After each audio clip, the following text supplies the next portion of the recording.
আসসালামু আলাইকুম everyone, welcome back to Ishan's mom happiness channel.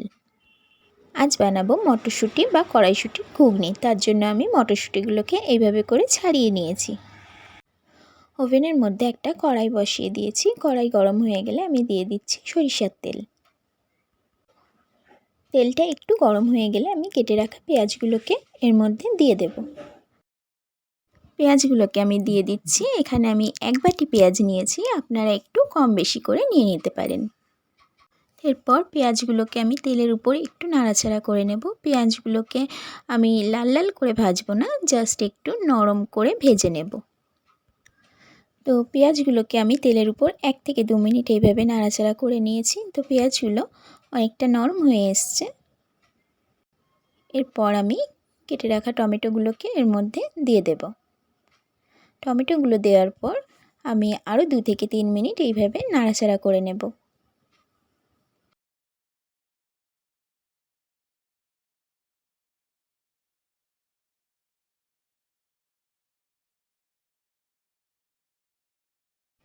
এরপর আমি এর মধ্যে কেটে রাখা আলু আর কয়েকটা কাঁচা লঙ্কা দিয়ে দেব। লঙ্কাটা আপনারা আপনাদের টেস্ট অনুযায়ী দেবেন। আমি আলুগুলোকে এইভাবে কিউব করে কেটে নিয়েছি।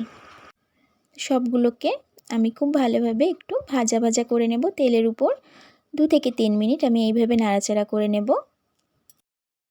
এর মধ্যে আমি একটু লবণ আর হলুদ গুঁড়ো অ্যাড করব।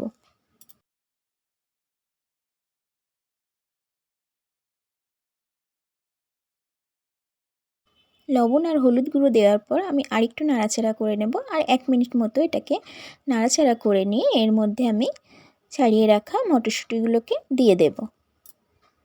মটরশুঁটিগুলো দেওয়ার পরেও আমি বেশ কিছুক্ষণ এইভাবে নাড়াচাড়া করে নেব।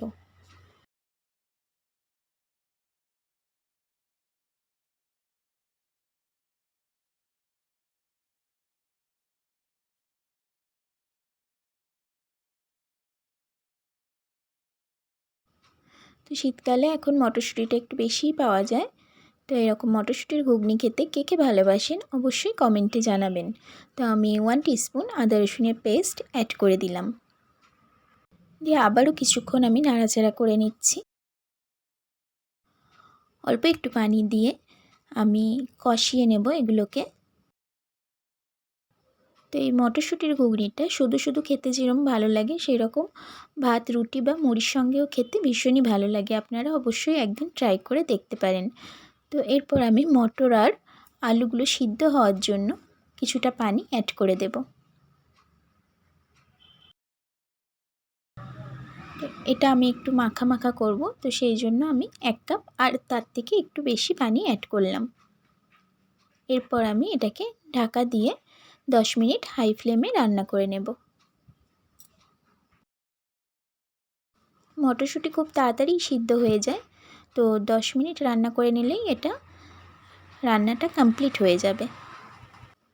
10 মিনিট পর আমি ঢাকাটা ওপেন করছি। তো মটর আর আলুগুলো খুব ভালোভাবে সিদ্ধ হয়ে গেছে। এখন জাস্ট আরেকটু এটা শুকনো শুকনো করে রান্না করে নেব। এই পর্যায়ে আমি একটা ভাজা মশলা অ্যাড করছি, যার মধ্যে আছে গোটা জিরা, গোটা ধনিয়া আর কালো গোলমরিচ শুকনো খোলায় ভেজে গুঁড়ো করে রাখা।